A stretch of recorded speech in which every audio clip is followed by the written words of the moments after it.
All righty, folks. Thank you for your patience today. We had some technical difficulties. Thanks, Phil, for joining us. This Lunch and Learn is going to be just a hair bit shorter, although it's got some depth to it.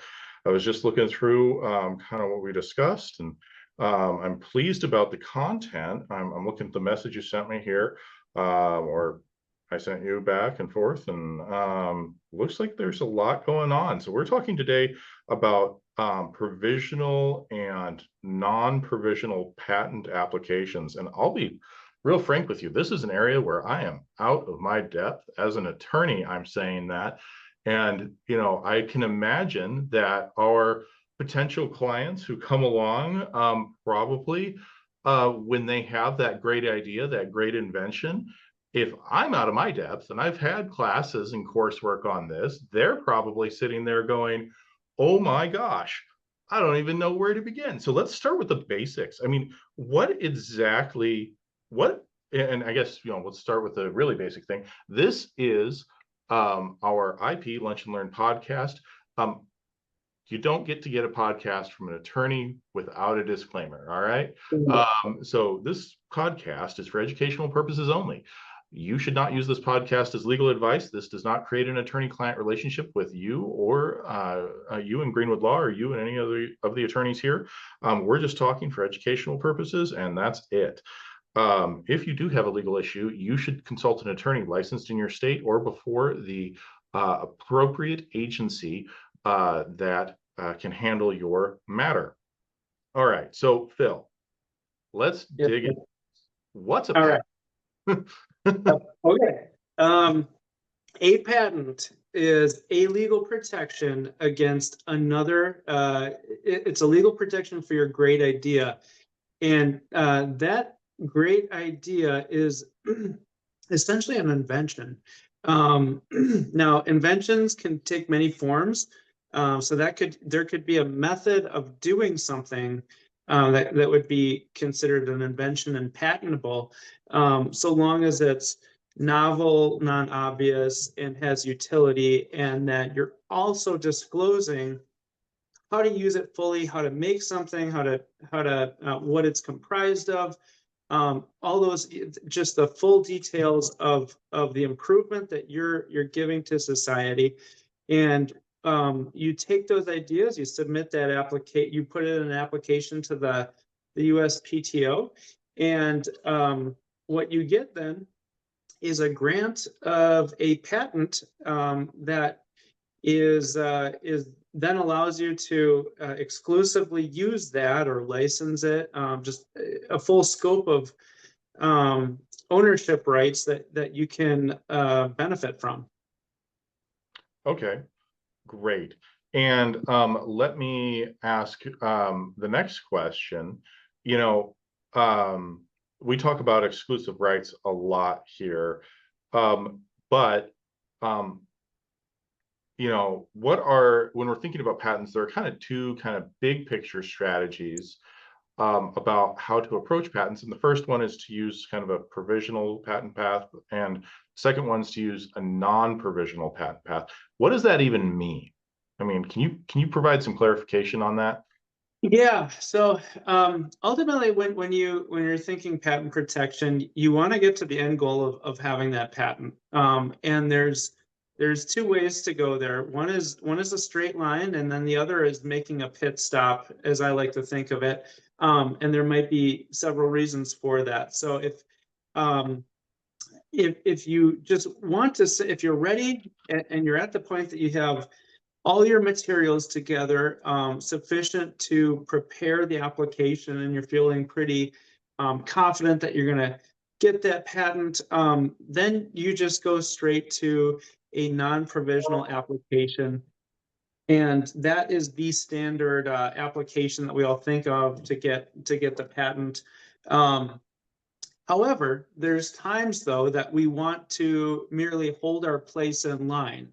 And so that's where the provisional patent comes into play, which is a much lighter application in terms of the requirements, and it's actually cheaper to file than a non-provisional application. And what that does is it it puts the U.S. Patent Office on notice that whatever you have that you're seeking a patent for is has a filing date of whenever you file it. And that sounds pretty benign, but that actually gives you a place in line not only with the patent office, but against any competitors that might be in the same area that you're operating in. And so essentially your idea is protected so long as you follow through with the non-provisional application and then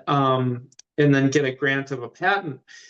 So if you file a provisional application and you want to see that all the way through to a patent, then you also then have to file the a non-provisional application after that, before a 1-year time period. So either way, in order to get full protection, you're going to end up filing a non-provisional application. It's just a matter of if you want to start out with a provisional application or not. Right. And okay, so we've got this kind of, balancing act between, yeah, we're ready to go 100%, we've got everything we need, versus, okay, maybe some of this documentation might be a little messy and we might need to clean it, but we have it, right? And that's really kind of, I think, the key there is the documentation. You have to have it. It sounds like before you really want to kind of, from a strategic standpoint, at least in some form, move forward. So that way you're at least quasi ready to go. Is that kind of what I'm hearing here? Exactly right. So yeah,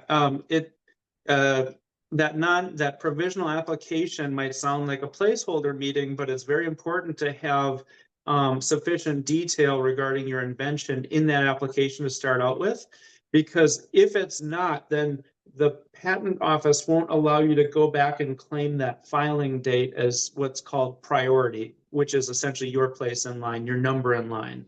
Right.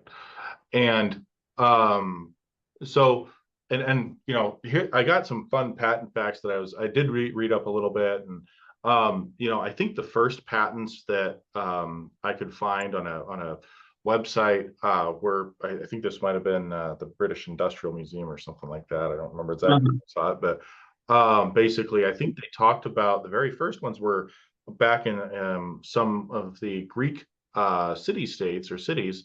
And it was actually for culinary dishes. And obviously the modern patent world, doesn't really come into existence in any sense that we would see it until like about 1421. So this is in the world of law. This is not like breakneck, bleeding edge legal stuff. No. It's been around. It's been around for quite some time. No, yeah, that's so right. So let's talk briefly about, when we're talking about this kind of really history at depth, we're kind of thinking, hey, we've got this patent, why would I disclose, from just a big picture standpoint, why would I disclose, and why on earth does priority matter? Because you mentioned priority, and I just want to ask that what exactly is priority, and why does it matter? Yeah. And why do we want to disclose? So the way that our U.S. Patent Office determines who gets the patent, because oftentimes there's a number of people, like let's say for automobiles, at any number of time, there's an engineering team from Ford working on improvements, as well as an engineering team from another automotive group, like let's say Chevrolet, and there's generally just competition. Companies want to make the best product, and they're innovating, and they end up working on the same things, and so oftentimes there's a race to be able to protect your idea first, and to say that I was the one that had that idea, and that's where the concept of priority comes into place.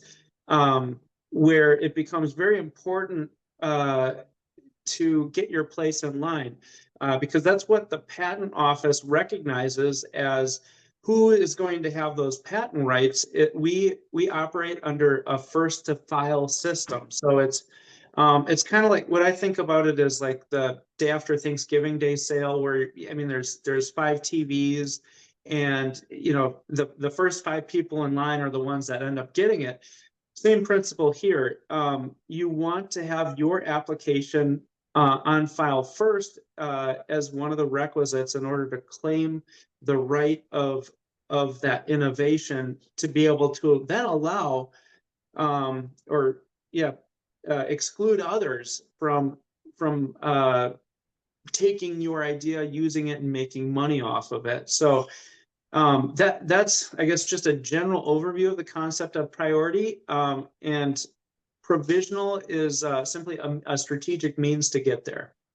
Okay, so basically the provisional application, if you've got enough information to make one, allows you to come in and say, hey, I'm coming in with this patent, hold my place in line, essentially, is what I'm hearing. Is that right? Yes, exactly. And it's almost, but oftentimes, I mean, I think the next obvious question is, well, why wouldn't you just file the regular application? Like that just sounds stupid. Why wouldn't you just file the non-provisional?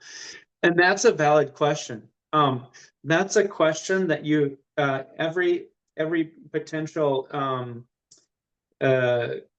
inventor or owner of that innovation has to ask themselves. But if the answer is simply they're not, like, let's say we haven't fully perfected the sauce yet, so to speak, or the invention, or we don't necessarily have all our ducks in a row in some way, shape, or form. That's where provisional comes into play, because we can still get something down for the filing date without having to go through the full vetting of what that non-provisional application requires. And there's also several other benefits to it too. One is that, and we haven't really talked about this topic yet, but once you have that, then you're free to disclose the details of your invention. Otherwise, if you don't have that and you disclose that idea, another thing that the patent office looks at is novelty. And if others are talking about, if that invention exists in the public domain prior to you filing, then there may be a bar for getting a patent on it. So again, all of that is answered by filing either a provisional or a non-provisional, but certainly a provisional. And then you're free to discuss those inventions and generate buzz and try to get an idea of your potential market, whether through advertising or trade shows. I think it's really, really important, because this whole thing is driven by a business underpinning business. I would, right? Yes. So yes, this whole thing is like, it's where this lives is it's a strategic business decision making point, and that's really what it is. And it allows you to assess a number of things just by simply having your place held in line. Okay. And then and one of the things, thinking of business decisions going into this, I mean, so if I'm starting up, I'm bootstrapping, terrible way to say that, because I mean, it certainly creates some interesting visual images, but I'm bootstrapping my new idea.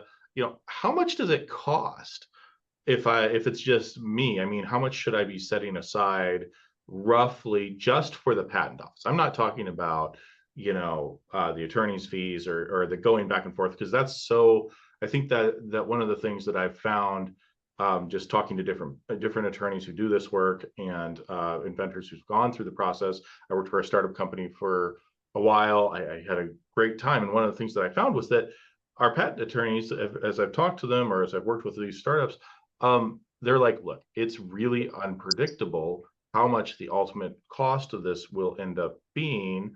But for X, Y, and Z, it's going to be, some amount, and then there's going to be some other amount. And it's so variable between patent attorneys, and it's going to depend on their level of expertise and the level of comfort. But one thing that stays constant here is the patent office itself.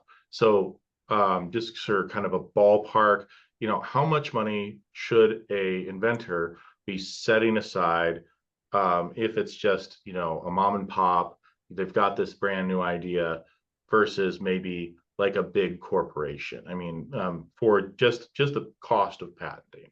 Yeah. So, and I like how you differentiate mom and pop versus big corporation, because with the patent office, and it's to promote innovation. The reason why they do this is to promote innovation. It depends on size. The size of the inventor matters in terms of how many, if it's a sole inventor with a certain level of income. I guess that from my recollection, which would be considered micro entity status, from my recollection, I want to say the filing fee is somewhere on the order of $100, maybe $75 to $100. It's don't quote me on this, but it's listed on the patent office website, and there's the fee index is very accessible, just for the application filing fee. So that might not sound like a lot, but it's pretty much a necessity within that application to have drawings of your invention, and they have to be in a certain form. And so there's a certain type of well, pardon the gender specific language, but draftsman or draftsperson that would be able to do those. And so there's a number of fees associated with just simply preparing the application outside of before it goes to the patent office. So ballpark, I'd say the lowest bare bones you could get with by doing it yourself and not involving an agent or attorney would be a few $100s. Okay.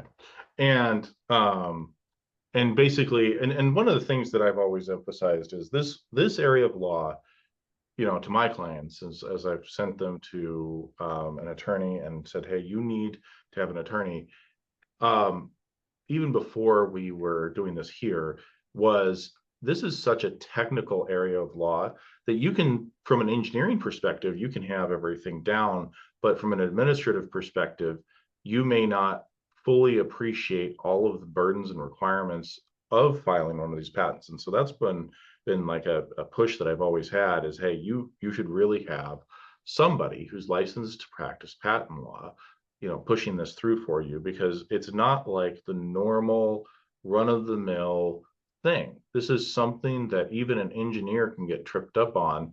And I've known a number of engineers over my time. I've worked in big corporations with engineers. I've worked in little startup companies. My brother and my wife are both engineers by trade, and they're smart people, but the nuances are tricky, right? They're extremely tricky, and they're extremely high stakes, because if we kind of continue with our metaphor here, with our place in line, if any of those parts are missing or defective in an application, the patent office might send us to the back of the line. And by that time, the Fords or the Chevrolets of the world might have something else to be able to file at that point. So long as there's not